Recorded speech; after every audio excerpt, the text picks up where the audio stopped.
Third song. Track 3. Everywhere I Go. Everywhere I Go is actually the newest song.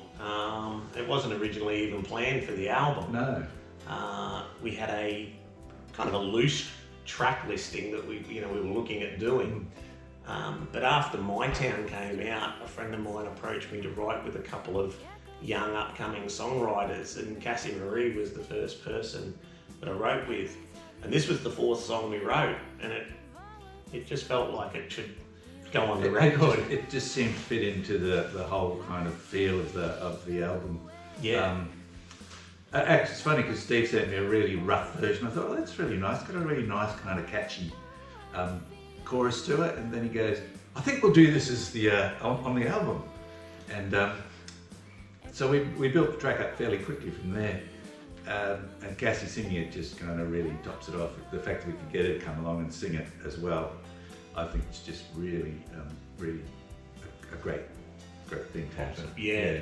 Well, the original version, I think we'd actually programmed in Band in the Box, and then we went back and kind of re-recorded a lot of the different parts. Yeah. Jason did the solo on it, but it took him a lot of takes because he was kind of going into George Benson mode, I think, on a few of the... It was a very jazzy feel. It had a very jazzy feel, which sort of, wasn't, what we were looking for. And then I think we sort of said, look, let's just kind of follow the melody line. And once he kind of had that in his head, the solo came together really quickly. Yeah. So, but yeah, Cassie's vocals on it were fantastic, and it was a quick song to write, and I think it fits really well, on the record, and she complements Alistair. Yes, they do. They fit together well. Fourth song on the record is Missing You.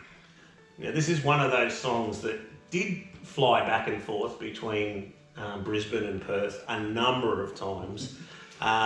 We just couldn't get on the same page with it. I think it had a totally different concept of this particular song. Sometimes I get a fairly raw demo from Steve and I'll go, oh, it sounds like it needs this. And then I'll send it back to Steve and Steve will go, nah, I want this. So I'll work towards that, and he'll come this way, and we'll eventually end up with a song we're both pretty happy with. Yeah, it was like the piano and the strings in it. I kind of wanted piano, but I hadn't thought of strings, and so Neil added all that in, which was excellent. And not long before we recorded, the song originally only had 2 verses. Yeah. And I felt like I was kind of being a bit lazy with writing, so I actually wrote a third verse, which is actually second in the song, and added that in, and I think it filled the song out a lot better. Yeah.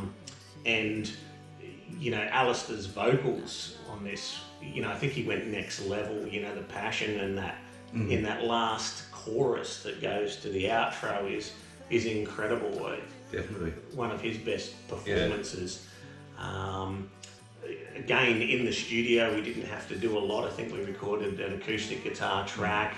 The solo, or not the solo, but the guitar part that leads into the last chorus, it kind of builds it up. There's actually 2 tracks there. There's a really standard one and then one that kind of moves up the scale, and it worked out quite well, I think.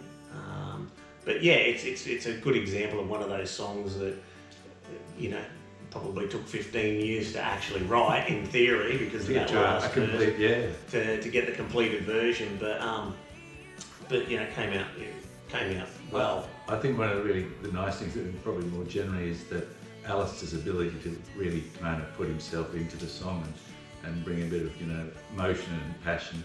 Yes. Yeah, and it really comes through in the song. Yeah.